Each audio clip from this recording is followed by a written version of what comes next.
Hello and welcome back to Prism and Company. On the docket today, the Masonic Tarot, or if you want to, the Tarot Masonic. I believe I nailed that one. This is by the wonderful Jean Bouchard, and this deck is one of my top 5 favorites of all time. I actually have a video, a response to the lovely Miss Kelly Bear, talking about my top 5 tarot decks that I just couldn't live without, and this absolutely made the list. And there's a lot of reasons for that. I think the thing I like the most about it is how different and unique it is. Take the Fool, for example. That is the card that is pictured here. It is not following any sort of tradition. It might have a little bit of maybe RWS or what the other huge one, Marseille. Goodness gracious.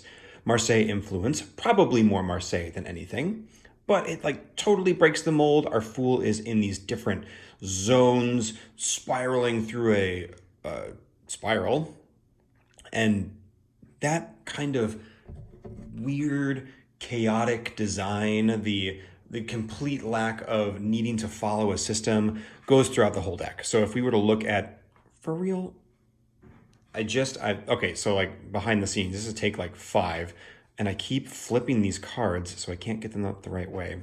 There we go.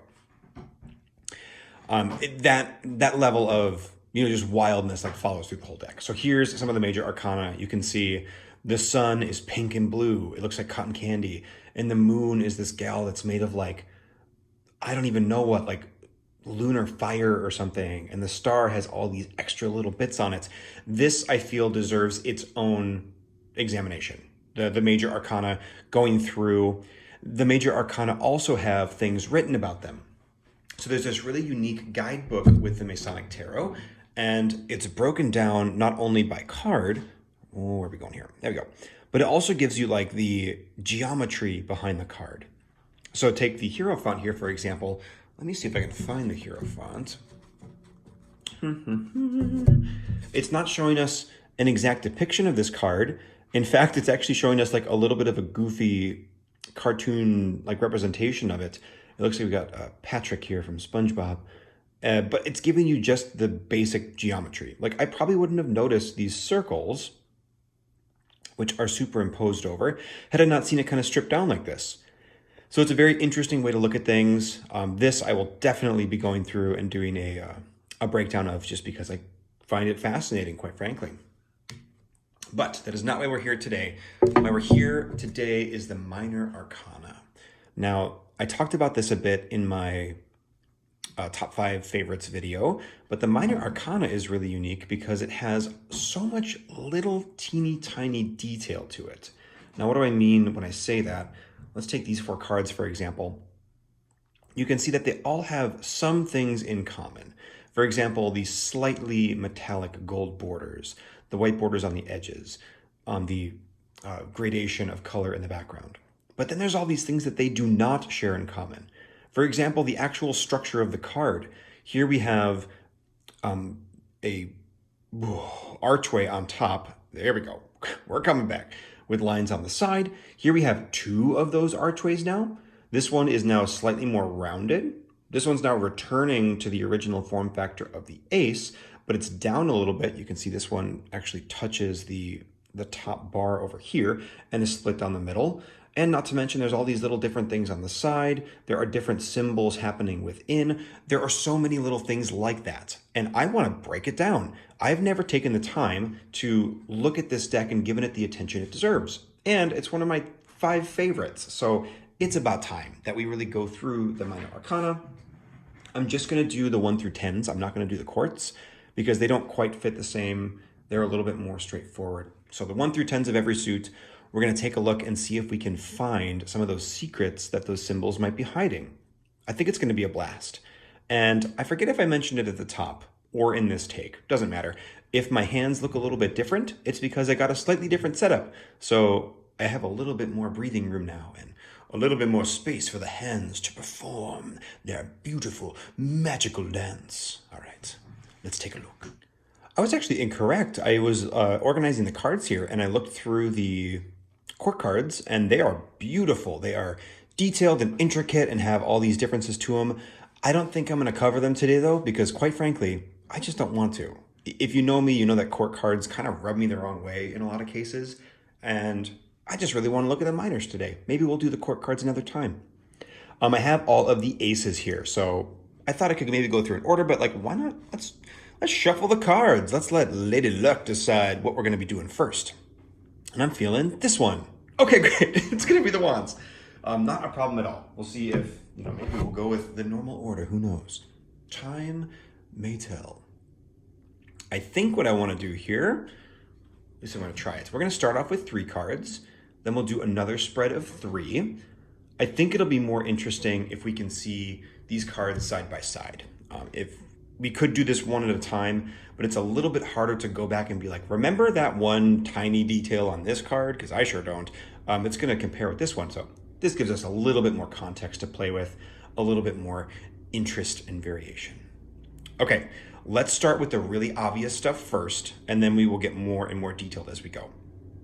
So the most obvious thing to me in here as far as differences go are the gradient backgrounds. Now, obviously the gradient background is the same, but this is one solid piece of the gradient background. However, it is divided into 2 visually by the large wand, which stretches all the way. Here we have 2 separate frames of the gradient background. And then here we have a single frame again, but now we can see that it runs all the way through. This is cool. This is kind of, like, the ace is very much the idealistic beginning of a suit. It is the archetype, if you will, of the wands in this case. It's not actually formed yet. The ace isn't actually anything. We got to wait till we get to 2 to actually solidify in some way. But it's kind of pointing at what the 2 is going to be. It's saying, eventually this will split and things have to go into 2. We're not quite there yet, but it's hinting at what is to come. This bar of the frame, to me, almost represents what this wand is. This is that idea, that's probably what I'm looking for, the idea of the wands.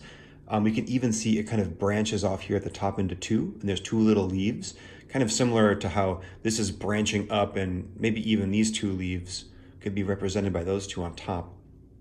And then obviously we have the exploding chakra eye on top here, which could be kind of just that space along the top as well. Maybe these bits are referring to each other.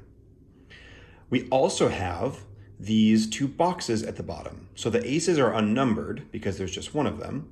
Is that true of all of them? I've actually never looked. We're gonna pop real quick here into the aces. No number, no number, no number, cool. So the aces are all unnumbered in this deck. But down here, we have the square with the root chakra. Not a big chakra, guys, so feel free to correct me if I'm wrong there.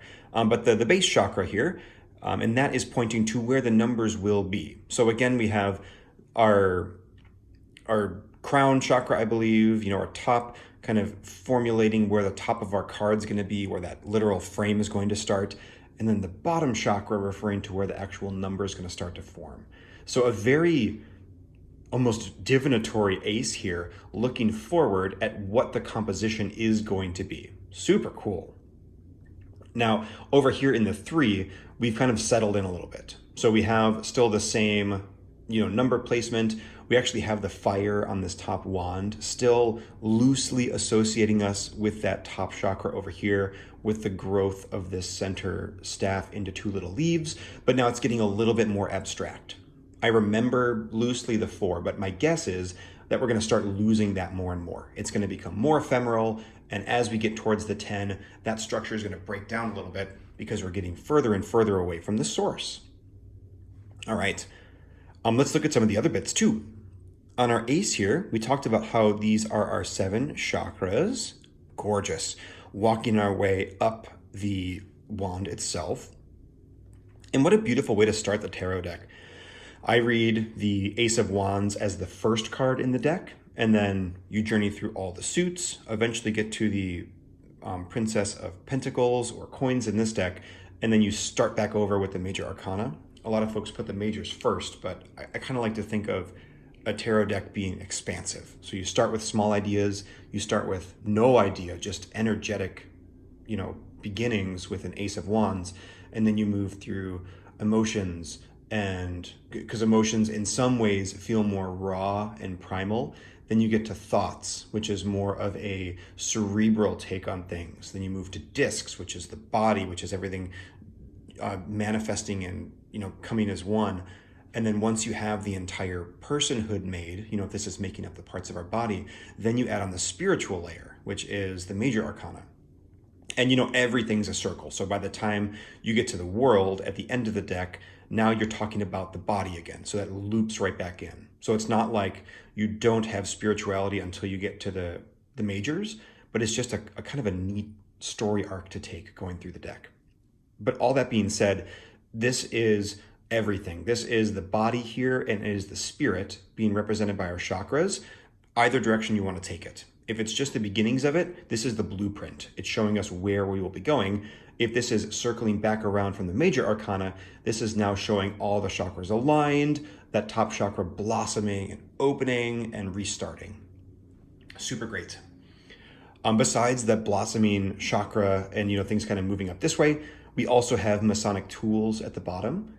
I'm not ultra familiar with Masonry, although I do know a little bit about it. And so much of what the Masons are is a group of people dedicated to self-development with very practical Masonic symbols. So the idea of having these tools would refer to self-improvement in some way. A ruler, and again, this is where my knowledge lacks a little bit, but a ruler might measure your value or measure your honesty or something. And then we have a nail and a hammer here, a stake and a hammer, which might measure, your foundation. How firmly planted are you in the earth? Ideas similar to that. And again, if I'm totally off base here, feel free to correct me, but it's very hands-on symbolic that way, which I appreciate. I like symbolism that is cool and esoteric, but isn't so ungraspable that you just can't get it. And with symbols like this, they're very multi-layered. The idea of a ruler and measurements and increments, I'm sure we could all think of 100 things that could relate to, whether that is tiny little bits of growth or walking your way up the tree of life or looking at each tarot card. There's so many little things that could be referring to. I think personally, though, the most fascinating element of this ace is the box on the bottom. So it's actually breaking the mold of our border here, which the ace does a lot. It actually breaks the border at the top and at the bottom, and it continues these arcs down. So like here they're stopping at the number themselves. Here they're careening into the 3, but they're still stopping pretty much at the bottom. Here they're just going right off the page. That line even just goes right into the white space, just like our tools are dipping down into the white space. And this idea, this almost fourth wall breaking idea of making space for the number in the suit is really cool. One other thing I want to look at really quick with the other aces. Yeah, no other ace makes space for the numbers like that. This is our archetypal first. This is, again, the blueprint for literally what the deck is going to look like. It is telling us this is where numbers go. That is at the base and the heart of things. And that's pretty cool too, because I think numbers for a lot of folks, myself included, are very primal in a way. There is something about 2 that is very 2-like. There's something about 3 that feels very 3, and those numbers mean something, and they form kind of this baseline of information that you can build off of, which is visually happening on these cards too. So neat. With our 2 windows on the 2 of Wands here, we are kind of like peeking now into a choice or a duality. So it's almost as if this card is presenting us with 2 different options, or a look at 2 different things, the wand going up and burning, or the wand being down and being put out. Now, I'm not exactly sure how this deck would want to be read or what the creator intended for it, whether there was a specific numerological meaning or if there's a Marseille overlay to it, which is very numerological, or if it's literally just a pip deck. That being said, I think it's very clever how we have a wand down that's out, a wand up that is on fire. And then with the little hints back towards the ace and these little leaves in the corner, this whole card feels so much more alive.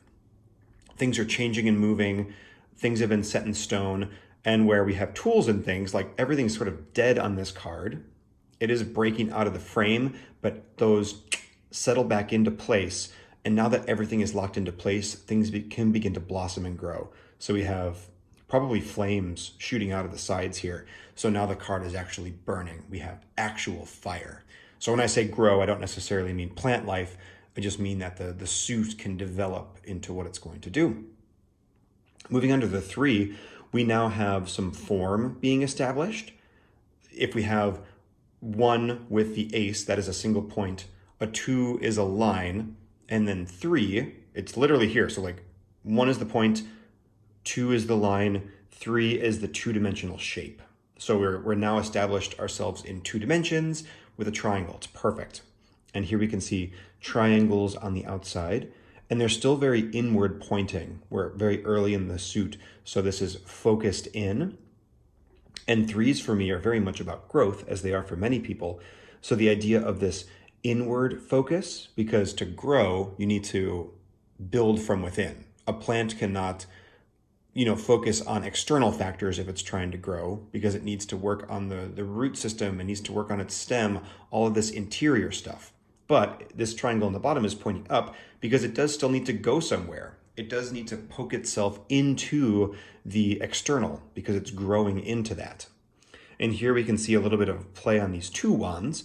This one again pointing up being on fire. Here we have this one pointing up on fire, and these 2 almost rooting themselves into the ground. And that's again forming our triangle. And we see it all over the place, this upwards and downwards triangle, kind of like heaven meeting earth, or the divine meeting the material. So we have this implied triangle of the divine meeting the now established triangle of the earth, which we can see in the back. Beautiful. Love this set. Let's take a look at 4, 5, 6. I never read with this deck because I feel like it's hard to read with, but the more I actually look at it, the more I don't just go, oh, that's pretty, and move on, the more I kind of love it. Like all those little details in the 1, 2, and 3 feel like they would just read like a dream. There's all this little subtext that you could enter into if you wanted. Okay, cool.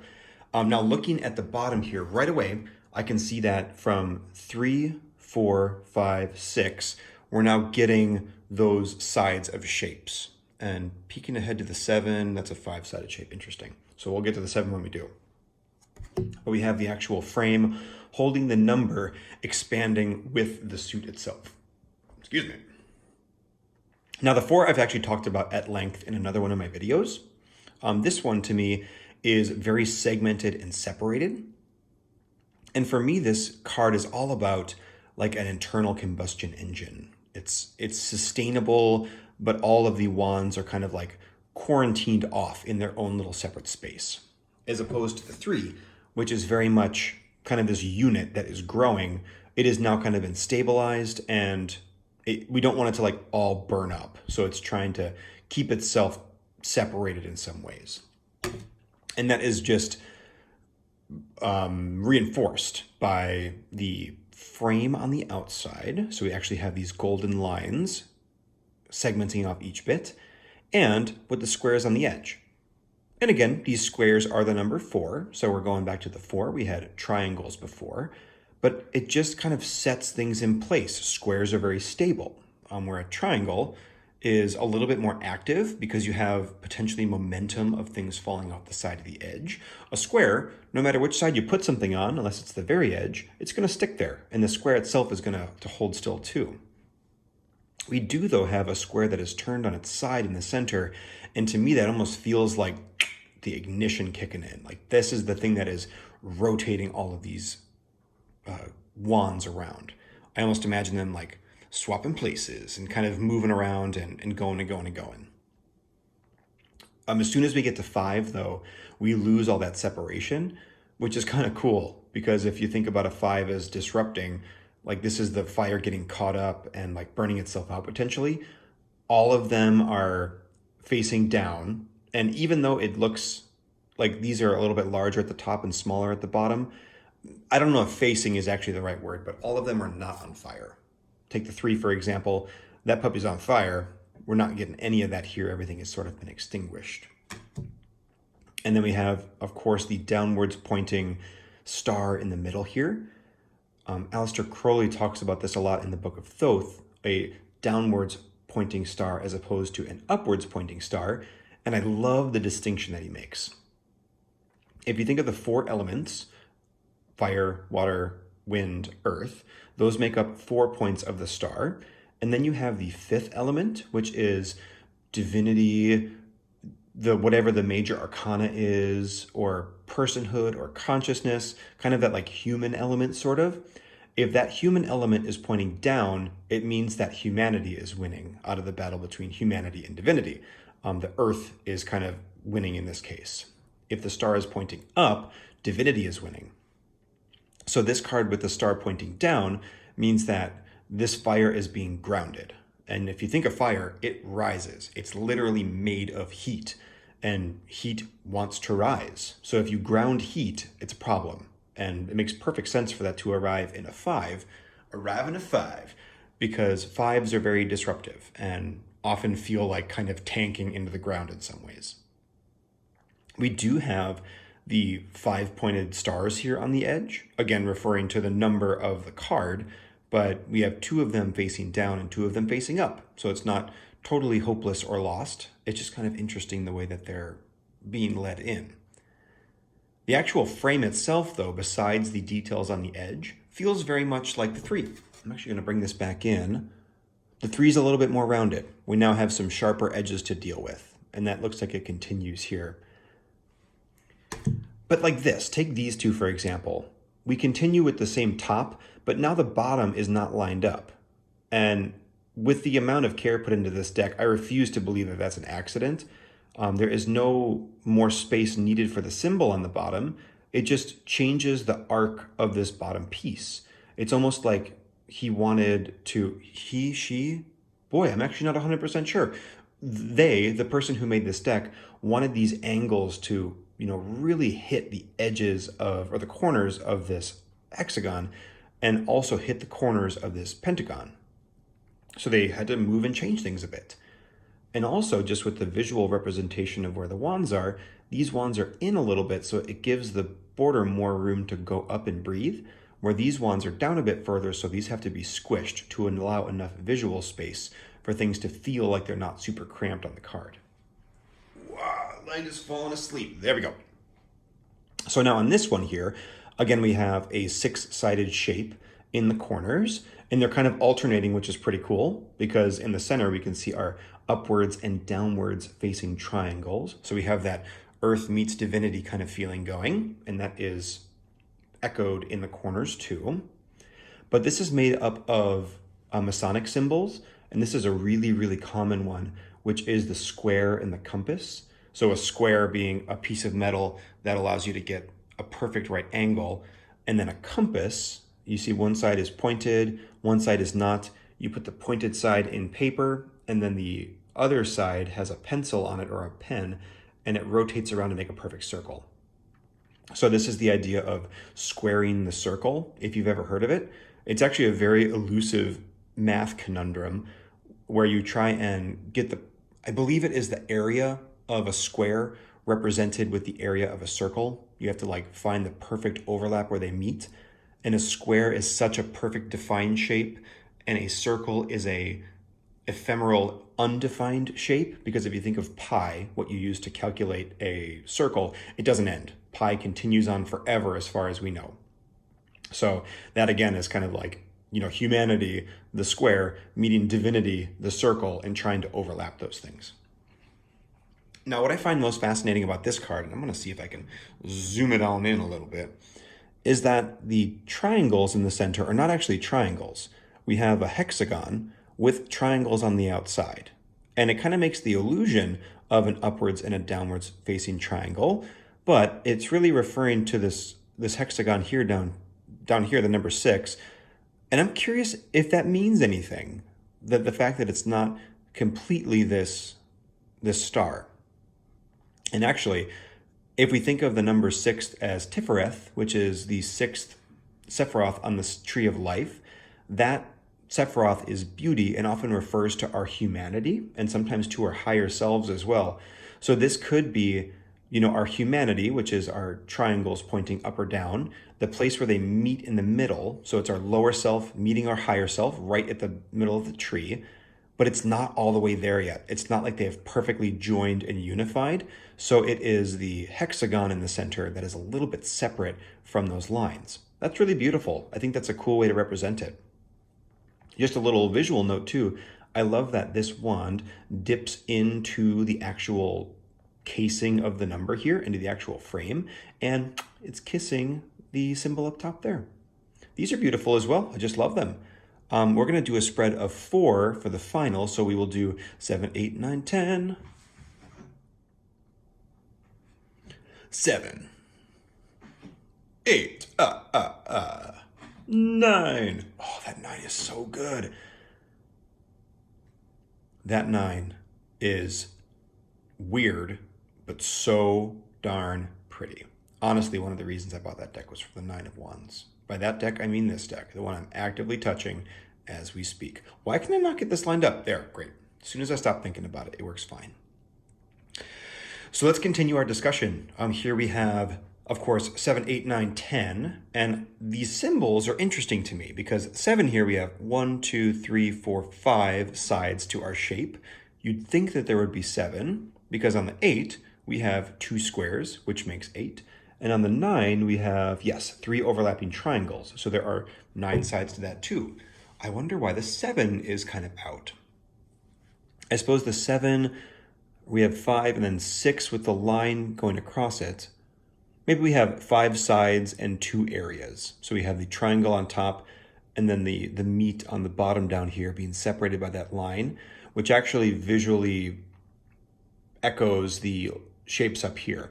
We have the triangle on the very top, and we have this larger shape on the bottom. So I bet it's referring to those two things.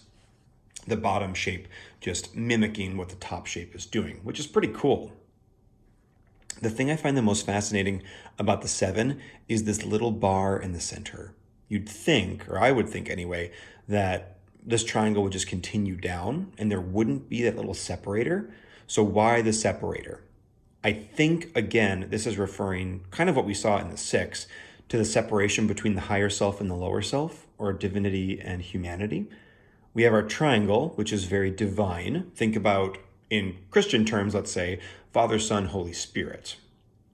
And then we have a very earthly square. Think the 4 cardinal directions, the 4 earthy elements. That's pretty traditional in esoteric thinking, to treat 3 as a divine number and 4 as a very earthly number. So the fact that there is still a little bit of separation between those makes perfect sense. We're at the 7, we're getting there, but we are not yet to the 10 where these things might actually start to touch.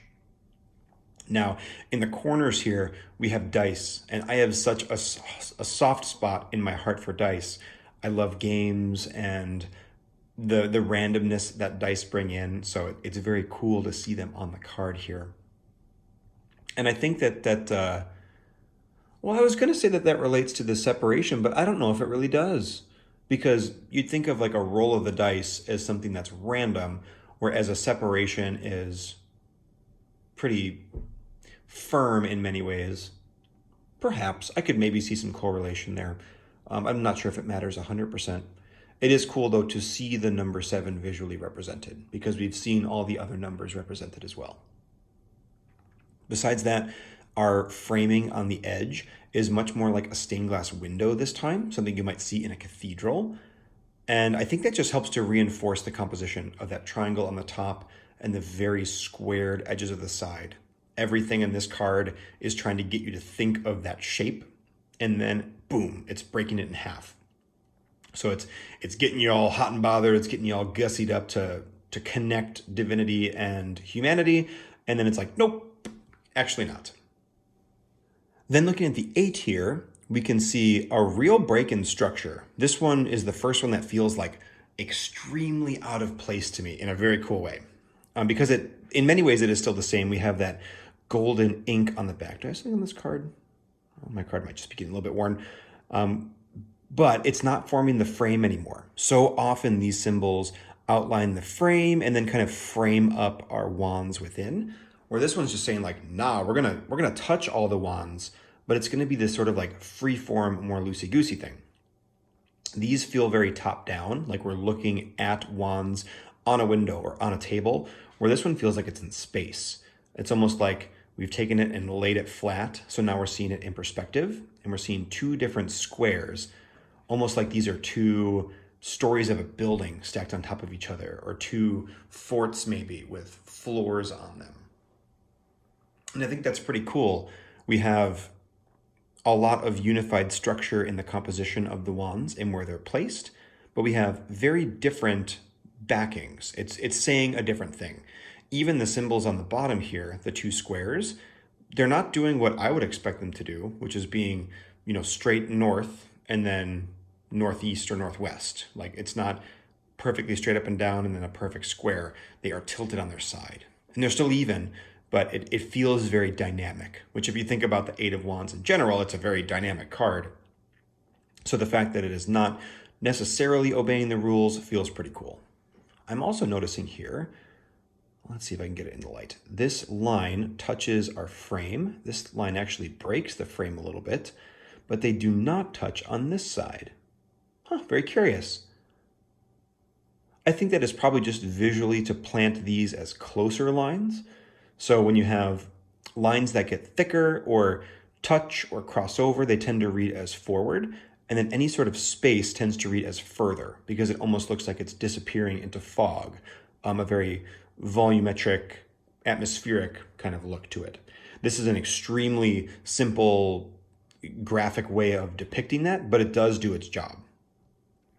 In the corners, we have little starbursts here, and these almost read like Templar crosses to me. They're a little bit thinner in the edges and they kind of flare out on the side. And then these read like actual stars. They are very thick on the middle and thin on the sides with these flames shooting out of them.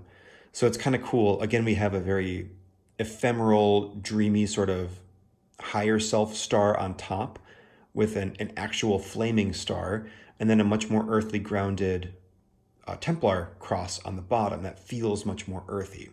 And this one's also rotated. So we have that same movement. So like the movement that we see around the 8 here with these squares is also being noted in these two symbols, which makes sense that the earthy part would be moving, but our this is 2. Okay, cool. I thought this wasn't rotated for some reason, but yes, our stars are actually rotated as well, and they're opposite. So everywhere we've got this movement kind of churning and working its way through, which is kind of neat. It's a callback to our 4, which was very, very stable. Now we can see that stability doubled and moving. My beautiful 9. I love it so much. We see something brand new in the 9, which is this tiny little notch at the very top, which is now poking in. The frame has now entered into the building. It has entered into our card itself. And it's almost, this is a term in animation called anticipation. It's almost like a frame of anticipation. It is the frame meeting in, and then the wand is about to eject out of the frame on the 10. So this is that moment of like attraction before when the wand is about to go out. Super neat. I love that little detail of that almost like hesitant preparatory step in there. We also, of course, have our wands stacked up in groups of 3, and each of those, I'm going to pick this one up too, is separated out into chunks of 3. So we have our top chunk, which reaches up to the frame and collects it, our middle chunk, which is a nice square, and our bottom chunk, which reaches down and spills out of the frame. We can almost see the color washing out on the bottom there, which is true in the 8 too, but something about this one feels like it is rushing out more. I think it's probably the rougher edge on the paint, where this has a little bit more clean of an edge. This is far more concerned with the actual interior of the card, where this one feels much more like a ladder. It is, from the bottom to the top, it's trying to get us up there or down, which is further implied by these arrows. We, of course, have the triangles, 3 of them, each with 3 sides, referring to the number 9. And this almost reads like an elevator in some ways to me. Do you want to go to the higher self or back down to the lower self? Just boop, press your button and you'll get right back in there. Or do you want to climb your way up to the higher self or climb your way down from the higher self? I'm actually going to pull in one of the major cards here because Judgment is also depicted as a ladder in this deck, and it has the same red as the background. So that certainly feels like it could be a callback to me. Ooh, even in the background of Judgment, we see the like a big wand, essentially. It's a tree, and it's, you know, flaming or burning on top. Okay, now I want to see the ace. Now I want to see the ace. Because if you turn this ace upside down, that looks very similar to me. We have a wand that gets larger and then kind of spreads out. And then we have, I guess, you know, it also works this way too, with like flames kind of shooting out. But I love the idea of the ace. You know, I was kind of talking about it as the touchstone between the beginning and the end of the deck, is like getting ready to receive. You know, it's getting ready to receive all this higher self, but then make that higher self into the root system of something new that will grow out. So this is just like, again, setting us up to get back here. Really, really neat. Love that. All right, cool. We will take Judgment on out. And then finally we get to the 10, and the 10 breaks the mold in several ways. And the biggest one for me is the circle around the edge, or around the number, excuse me. So the circle around the number 10 obviously doesn't refer to the number 10. So far, all of our other symbols have. Even 7, we got there with 7. But 10 is no longer there. I think that's because it's now referring to the sun. This is the classical symbol for the sun, a circle with a dot in it. And the 10 almost becomes our dot within this circle. The other really cool thing that's happening is that that sun is blasting out the gold from the frame. So again, it's kind of fourth wall breaking, because now our frame is being intersected by this sun, and it's so bright that we can't see the gold color anymore, even though gold is often used in, say, a esoteric or alchemical sense as representing light or the sun. It's even brighter than that. So we're reaching that divinity now, which makes sense seeing at the bottom, because then our eye is drawn upwards by all of these triangles. You know, everything is pointing us up to this point where the wand finally breaks off and gets us back to the ace, which is the only other wand that has broken the mold in this way. So neat. Man, okay, the wands, super dope. I love how all those little themes are kind of running themselves through. Lots of little subtleties with how the wands are breaking the frame, in what way the frames are changing. Very, very cool. I'm going to put these off to the side here. And let's go ahead and select our next suit. This is fun. I hope you guys are enjoying. All right, I'm going to shuffle these up a bit. I didn't really know where they were in the first place. And this one's kind of speaking to me. Okay, cool. Let's do the coins next. Now we're moving on to the coins. I was going to say the discs, and then I was going to say the pentacles, and then I said coins. And I don't know how long of a pause it actually was, but in my head it was like, now we're moving on to the, oh God, no, coins. That's what it felt like to me. Okay.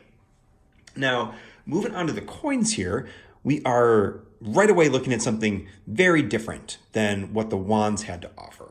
And the biggest change, if we were to bring back in a couple of these cards, is our frame. So much of the wand's frame is taken up on the top by this extra gold space, which is cool. It is hardly wasted space. It is more beautiful semi-metallic gold. But in the coins, it's extremely square, which makes perfect sense, because you want a very square, rigid feel if you're going to have a very earthy, crunchy suit. Now, the symbols in the corner seem to make up a lot of the visual distinction here with this suit. We have some repeating symbols like moons and suns. We even have symbols changing, like the sun looking slightly different from the ace to the 2. And then we have some stuff kind of working its way downtown. We're going to talk about that stuff as we go. Let's kick things off with ace, because this card is dense and full of all sorts of beautiful things. Here we have fire and water, the symbols for those, fire being upwards facing and water being downwards facing, but their colors are kind of inverted. You'd expect to see the more warm colored pink or red on fire, and the more teal blue green to be on water. So we have some kind of inversions there, the ideas of the elements kind of mixing together to then create something a little bit more earthy. Here we have the moon and the sun on top, or perhaps the moon and a star, considering that the sun is pretty definitively a sun there. But I'm going to say moon and sun, again, just to kind of feed the opposites. And they are opposites too, because again, sun you'd expect to be on the fire side, moon you'd expect to be on the water side. The moon moves the water, the sun burns like fire. But again, we're inverted, so we're mixing things a whole bunch. Then on top we have the cube. The cube, which is really setting us in earth, earth, earth. We talked before about how 4 is very earthy, 3 is very spiritual. You can't get much more 4 than a cube because it is all of these 4s together. So many 4s. Look at all the 4s. 4s, 4s, 4s, 4s, 4s, 4s. Wow, that word started to lose all meaning. I got to like the 16th 4 and I was like, what does that word even mean anymore?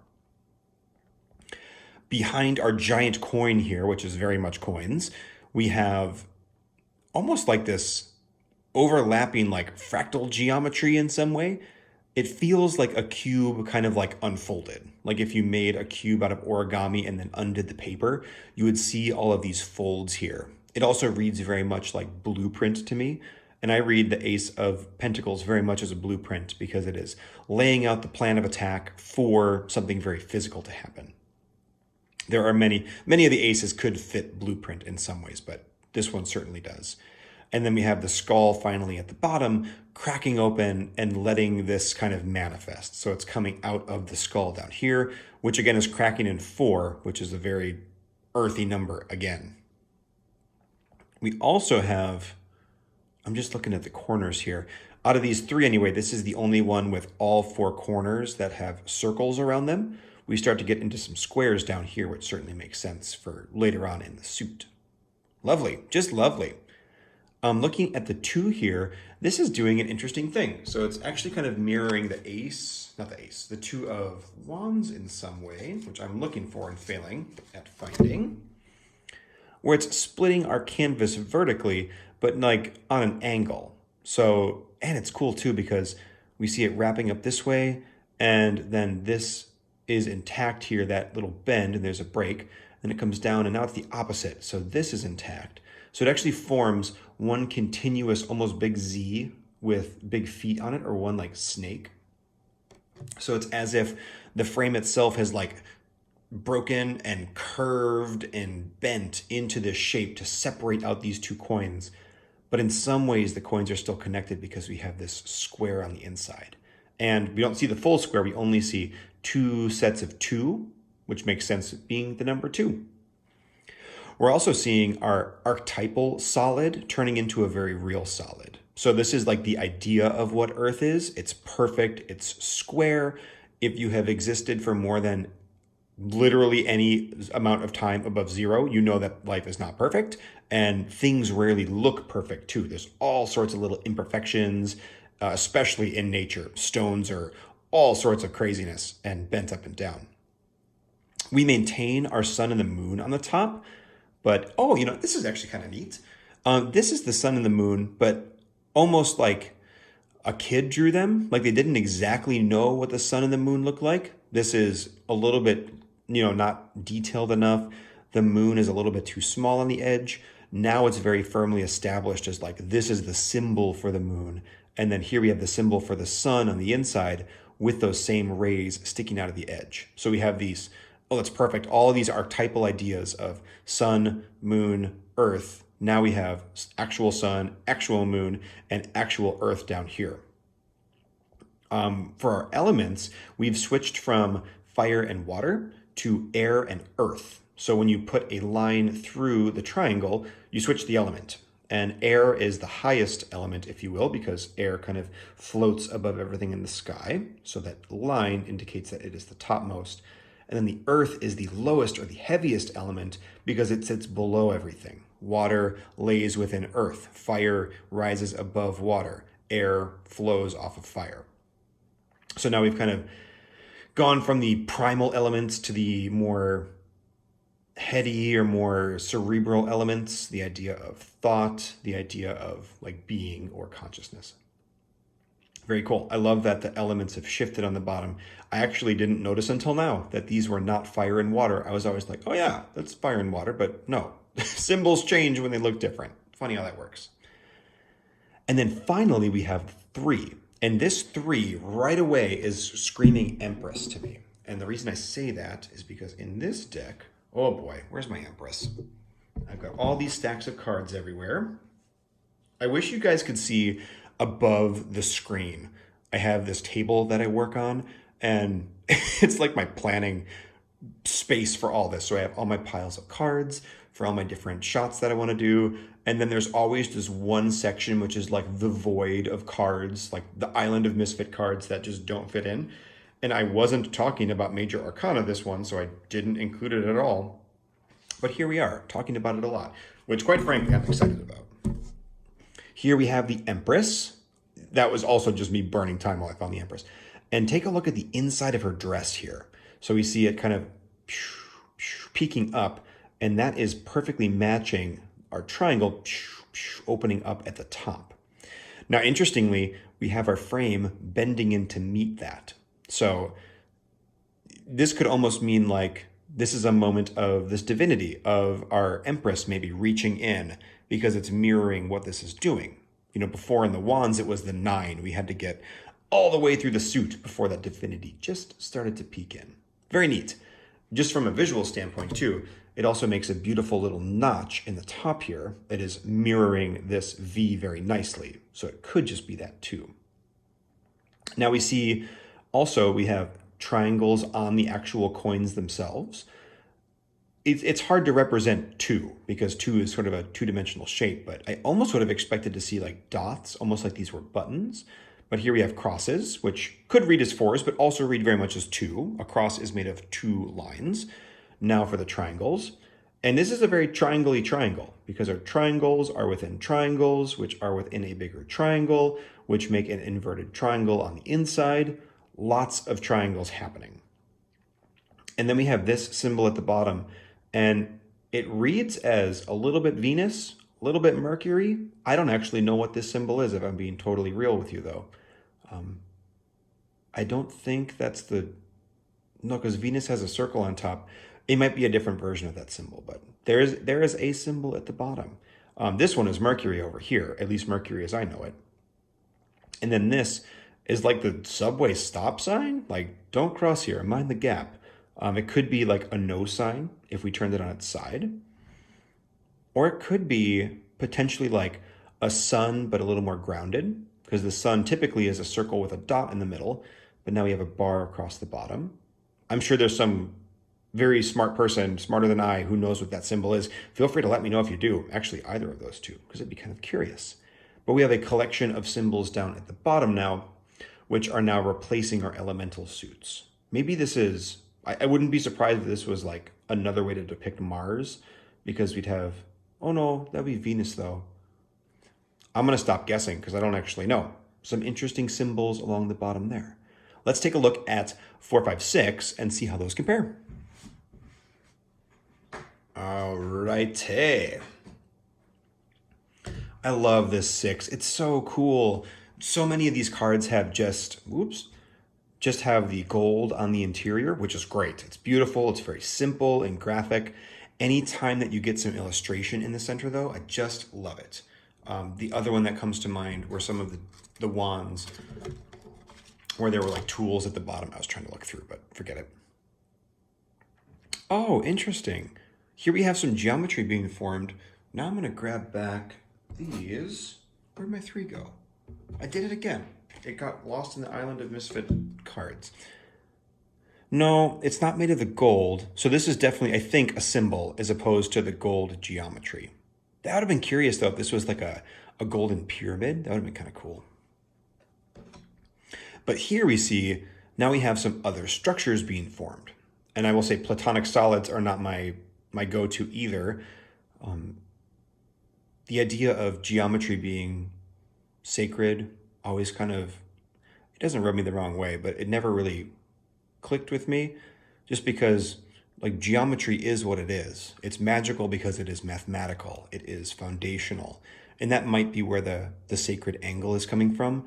I've never heard a super compelling argument for why geometry is sacred. But anyway, that is neither here nor there. So I think this is a platonic solid here, and this is two platonic solids. It is a cube with a pyramid on top of it, but I don't know necessarily what those are referring to. Colin, why don't you stop talking about the things you don't know and start focusing on the images, because we can actually talk about that. Thank you, self. I'm glad we're back here. The 4 is a wild and crazy card. It's a wild and crazy card. Why is it so wild and crazy, you ask? Because look at it, and then there's your answer. Here we have all of this crap happening. There's like a million little lines everywhere. And even in the corners, we've like dissolved. We've gone from symbol to just line, which is cool.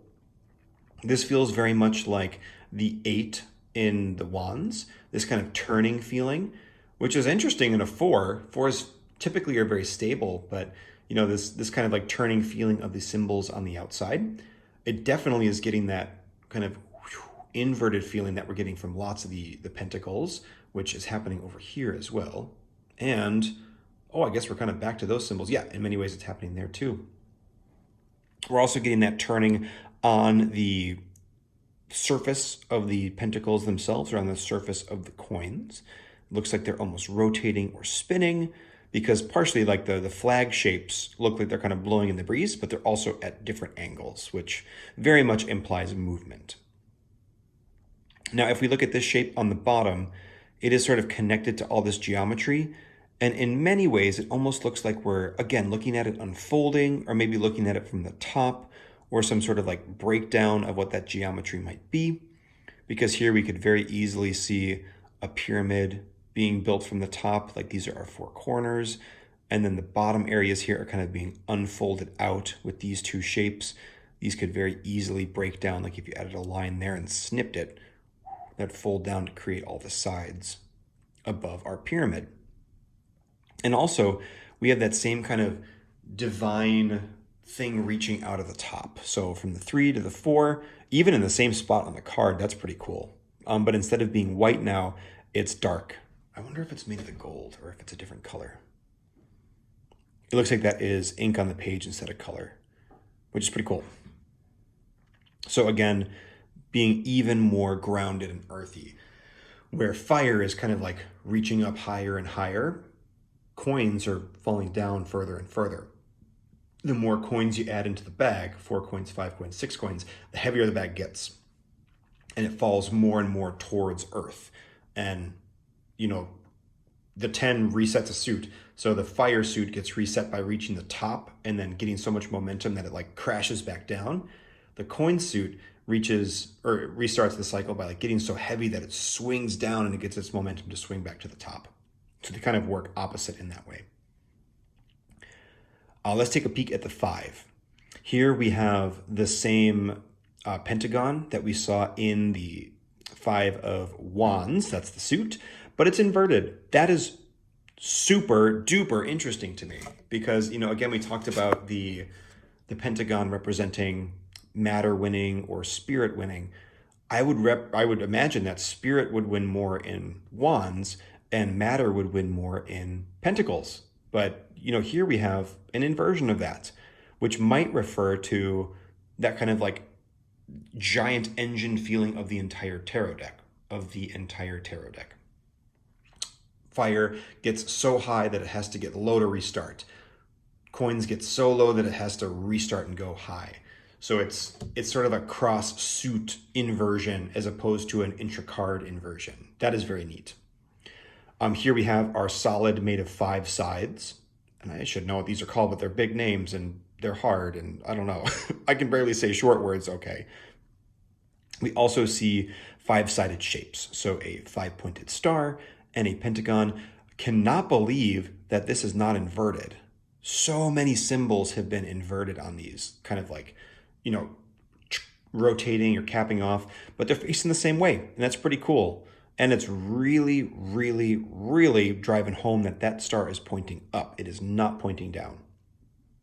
And clearly, the deck creator here knows that there's a difference because they've used different kinds of stars pointing up and down. Totally fascinating. So in this deck, it's really reminding us that, sometimes spirit can win over matter. I guess it does kind of make sense for the 5 of coins, because in an earthy suit, if it was to be winning, the earth would win. So it would fulfill the purpose of this suit, but instead the ephemeral thing is winning, the non-crunchy, earthy thing. That's kind of an interesting little take. That's a cool, nice job card. That's a cool way to look at it. I love that. Oh, now I've moved it. Let's move on to the 6, though. And I've also talked kind of at length about this card too, but let's revisit a little bit of it. Here we are back to our sun and moon and our kind of inverted fire water. Interestingly, we're back to the basic sun, not the one that's a little bit more refined. It's almost like we went through this crazy thing with the 4 where stuff almost got like broken apart. And then it's trying to reform here in 5, and then we're back to 6, and it's got some of it back right, but some of it's wrong. It's like jumbling and mixing in a little bit of a way. Kind of neat. But here we see our 6-pointed star with the earthly meeting the divinity. Unlike the sentence, earthly meeting divinity. There we go. We see a moon meeting a sun, so very much like your subconscious meeting your conscious, or your higher self meeting your lower self. That moment that happens in Tiferet, that moment that they kind of kiss together. I've made a lot of kissing noises in this video. I think I've firmly established, goodness, that this is the most kissy video of Prism & Company. You're welcome, everybody. Now, I also find this shape interesting too, because this is kind of an arrow almost pointing up. It's like peeking off the edge of the canvas. And that's interesting to me. It's the idea that like we're at, Tifereth here, but we have to keep climbing, but we can't quite see where we're climbing to. We're missing that triangle on top of this arrow. We're missing the divinity of it. We're still kind of stuck in the earthly portion of it. Kind of neat. Really, really cool. It's also interesting that we're now losing the geometry and it's sort of falling into the 6 itself. It's kind of like, behind the scenes that the card is like shifted down, and now we're just seeing the top of something poke off. Oh, neat. Here we go. This is the top of this shape. If we took that triangle and put it on top, it would fit up there. So the card is almost like shifted up a little bit too high, and it's wrapped around to the bottom. So now that divinity is like pointing us at the bottom. This is like a reminder that the higher self is the thing that propels the lower self up. And it's like, no, keep going. Like, you're going to get there. You'll emerge out of that unconscious into the conscious, and then you'll get there, and then you'll continue higher. But to get there, you have to be there, and you can't always be there if you're not there. So it's your higher self like making itself lower for a while. And it's this very upwards movement of the card. I like that a lot. Very, very neat.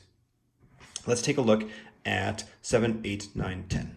Boy, howdy. I'm sure glad I didn't do the court cards, because this would take even longer than it has been now.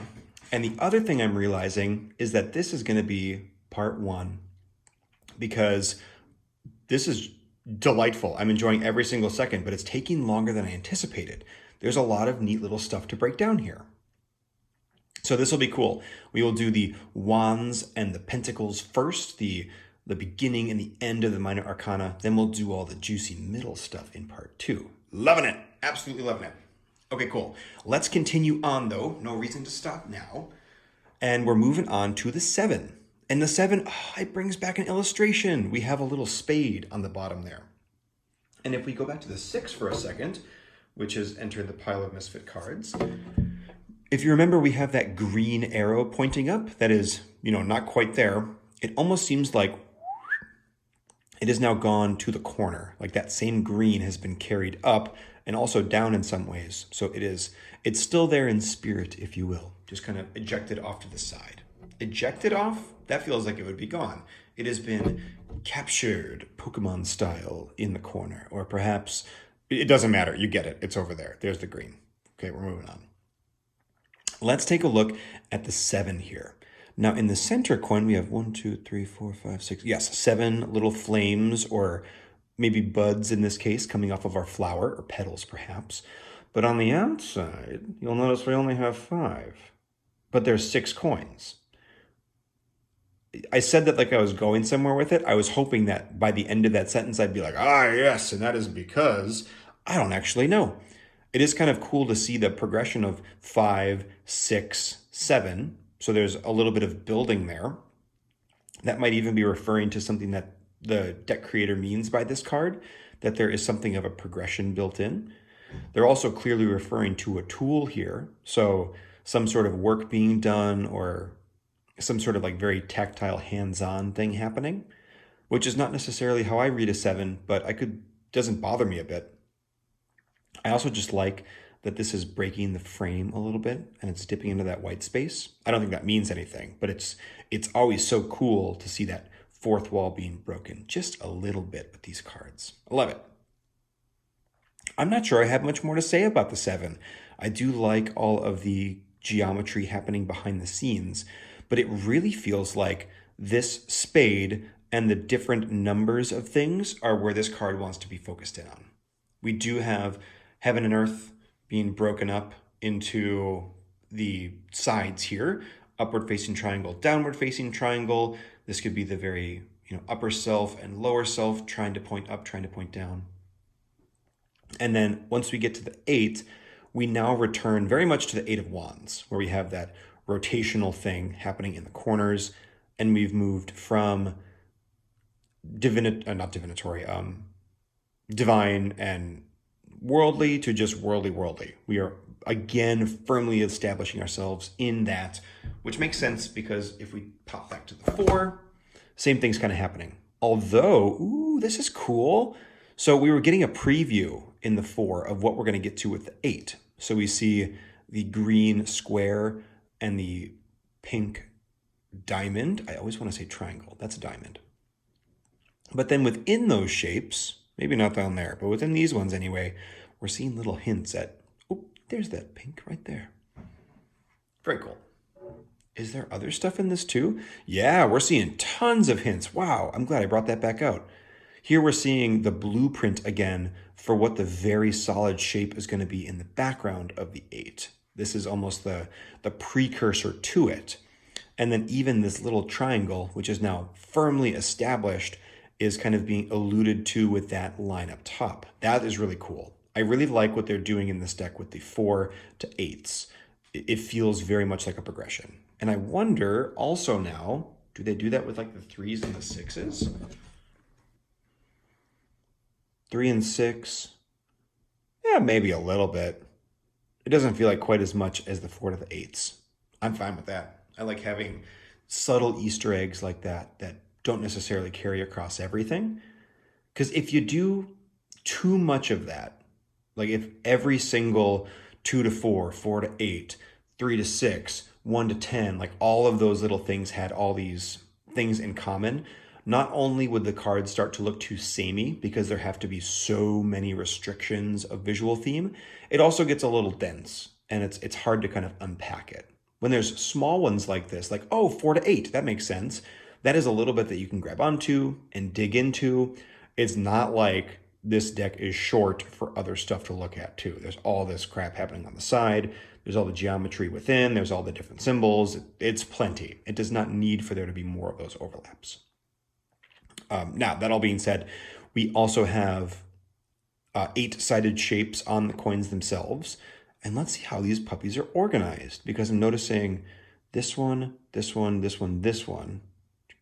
Okay, cool. So these shapes are inverted. So it's 3 and a 1, and then 3 and a 1.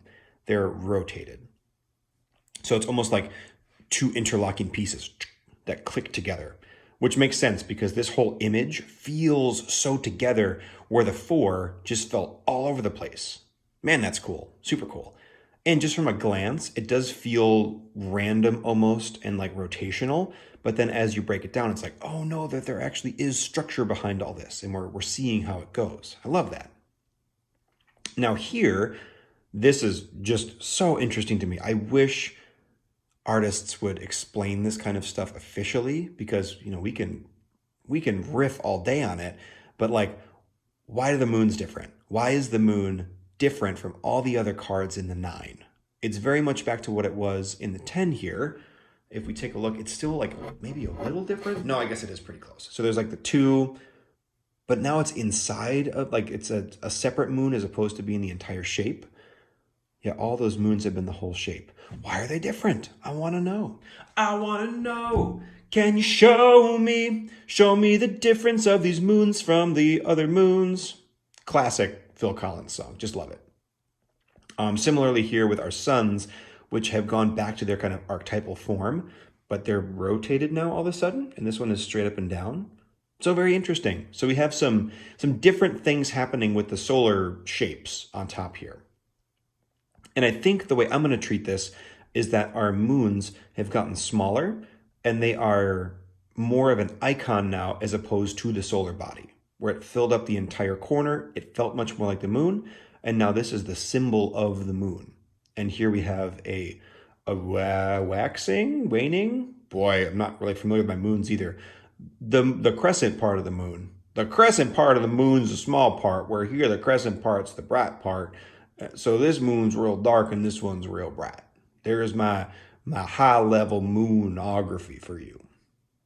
People who know moons better than me can probably derive some more meaning out of that. I think that's really cool, though, that we have a different phase of the moon represented on these, because this is the phase of the moon that we've seen all the way through the suit.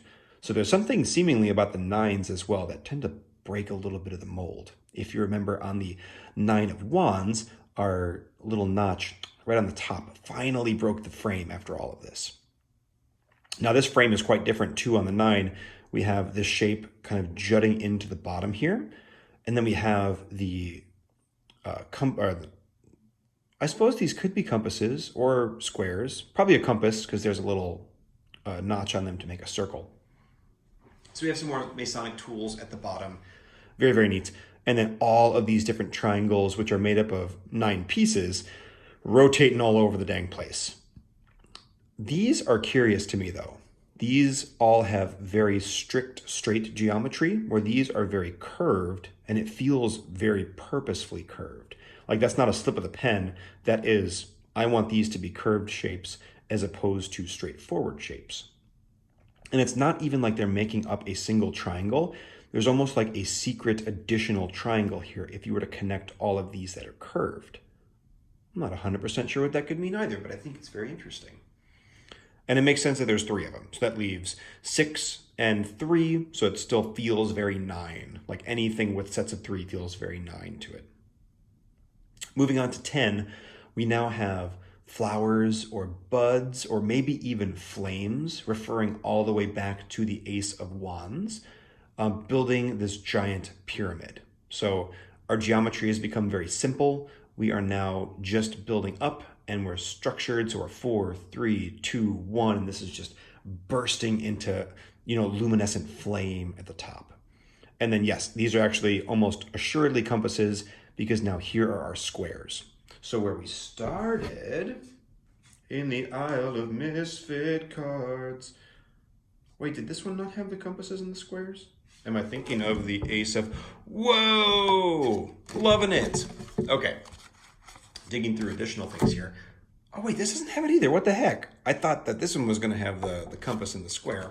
I'm woeing prematurely. What can I say? Here's our compass and the square on the 6 of Wands. But anyway, here we see those symbols broken up into 2. And that dot must mean something. That must be some cool Masonic thing that I don't know about. All right, well, consider that woe retracted. It's still pretty cool.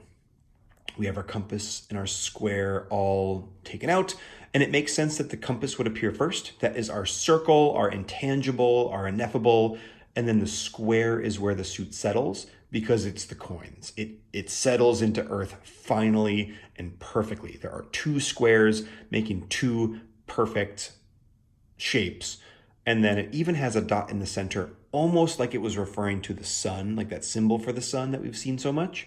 But it's a very earthly form of that. Now I will say, to re-woe for just a second here, if we take a look at the Ace of Wands, which is like the 10 rebooting into the Ace of Wands again, we're seeing very much of this rising motion and then an explosion on the top. So it's almost like it's foreshadowing what's going to happen back once we get to the Ace. Super duper neat.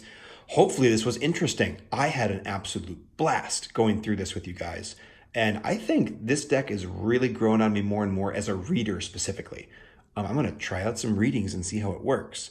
Because now that I'm really examining all this, there is a lot of small detail that makes a heck of a lot of sense.